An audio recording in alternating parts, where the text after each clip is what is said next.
దేవునికి మహిమ కలుగునుగాక. ప్రియులారా, ఈరోజు ఆదాముని అవ్వని ఏదెను వనములో దేవుడు ఎందుకు ఉంచాడు అనే వాక్య భాగాన్ని మనం వివరించుకుందాము.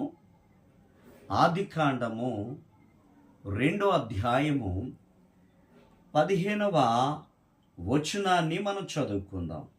మరియు దేవుడైన యెహోవా నరుని తీసుకొని ఏదెను తోటను సిద్ధపరచుటకును దాని కాచుటకును దానిలో ఉంచెను. ప్రియమైన సహోదరి సహోదరుడా,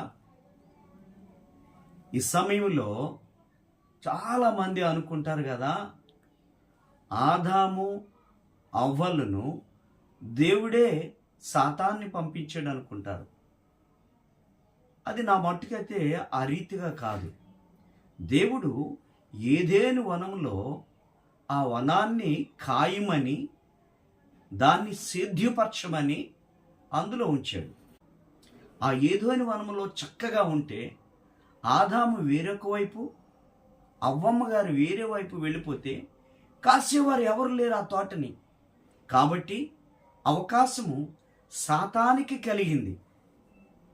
ప్రియులారా, ఈ రోజుల్లో చాలామంది ప్రభు ద్వారా, వాక్యము ద్వారా వివాహాన్ని చేసుకొని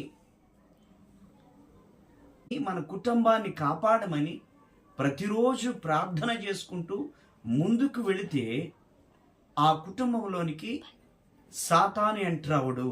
దేవునికి మహిమ కలుగును గాక. వాక్యము ద్వారా ముడివేయబడిన బిడ్డలకు కూడా వారి కుటుంబంలో అనేక సమస్యలు ఎదురవుతున్నాయి.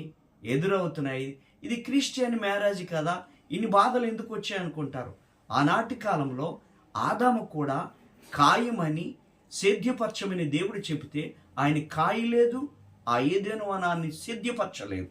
నేటి దినాల్లో వాక్యం ద్వారా కట్టబడిన కుటుంబాలు కూడా మీరు వాక్యం ద్వారా ఫలించి అభివృద్ధి చెందండి అంటే సాతానులో అభివృద్ధి చెందుతున్నారు తప్ప ఈ లోకరీత్యా ప్రభు వాక్యంలో అభివృద్ధి చెందుతూ లేదు. దేవునికి మహిమ కలుగును గాక.